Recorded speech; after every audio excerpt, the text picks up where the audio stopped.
चला मग आपण ही मस्तपैकी झटपट बनणारी थाळी कशी बनवली ते पाहूया। त्यासाठी मी सगळ्यात आधी कढईमध्ये तेल टाकले आणि मिरची आणि लसूण ना छानपैकी ठेचून टाकलेलं आहे। आत्ता आपण ही शेपूची भाजी बनवते। मूग डाळ आणि शेपूची भाजी स्वच्छ धुवून घेतली, 2-3 पाण्याने बारीक चिरून घेतलेली आहे आणि मस्तपैकी तिला मिक्स करून घ्या। लगेच कधीही हिरव्या भाजीला मीठ टाकू नका किंवा लगेच झाकणसुद्धा ठेवू नका, म्हणजे त्याचा कलर अगदी तसाच ग्रीन राहील। ठीक आहे, आता 1 मिनिट मी परतल्यानंतर मग मी त्याच्यात मीठ टाकले। आता सगळे व्यवस्थित मिक्स करा। गॅस बारीक करून झाकण ठेवून 5 ते 7 मिनटं भाजी आपली शिजू द्या। तेवढ्या वेळात आपली भाजी मस्त शिजून होते। मग शेवटी पुन्हा वाटलं तर थोडंसं तेल टाका की आपली शेपूची भाजी रेडी होऊन जाईल। आता मी त्या भाजीला तिकडे शिफ्ट केले आणि तोपर्यंत इथं आपल्याला दुसरी भाजी टाकायची। कढईमध्ये तेल टाकून घ्या आणि त्याच्यामध्ये जिरे आणि कढीपत्ता टाकून घ्या। मोहरीसुद्धा तुम्ही टाकू शकता, स्वराजला आवडत नाही म्हणून मी टाकत नाही। आता तेलामध्येच मी हळद आणि मीठ टाकून घेतलेलं आहे। ही कृती नक्की करून पहा। आज आपण फ्लावरची मस्त चमचमीत भाजी बनवणार आहे। तर तेलामध्ये जर मीठ टाकलं ना आणि अशी 1 मिनिटभर तुम्ही फ्लावर परतून घ्या, एकदम तुमची फ्लावर शिजतेसुद्धा छान आणि चवीलासुद्धा छान लागून जाते। एक 2-3 मिनटं त्याच्यावर वाफ काढल्यानंतर मग मी त्याच्यात टोमॅटो आणि मी इथं घरचा मसाला वापरलेला आहे।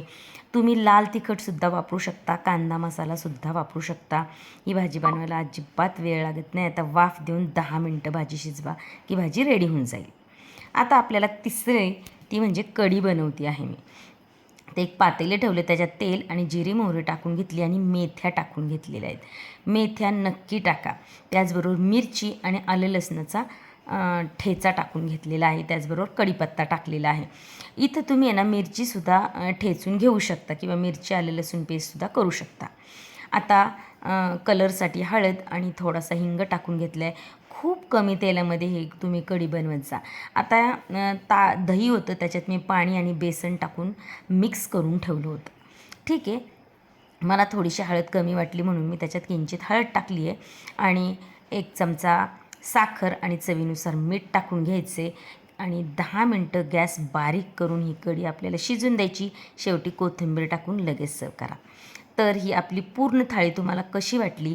मी सगळ्यात शेवटी त्याच्यात चपात्या आणि भात एकीकडे लावून घेतला होता।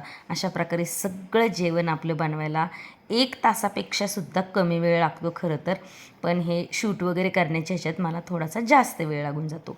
तर कशी वाटली तुम्हाला रेसिपी हे नक्की मला कमेंट बॉक्समध्ये कमेंट करून सांगा। अशी जर तुम्हाला थाळी नेहमी पाहिजे असेल ना तर ते सुद्धा मला कमेंट करून सांगा। रेसिपीज जर तुम्हाला आवडत असेल तर लाईक शेअर सबस्क्राईब नक्की करा। धन्यवाद।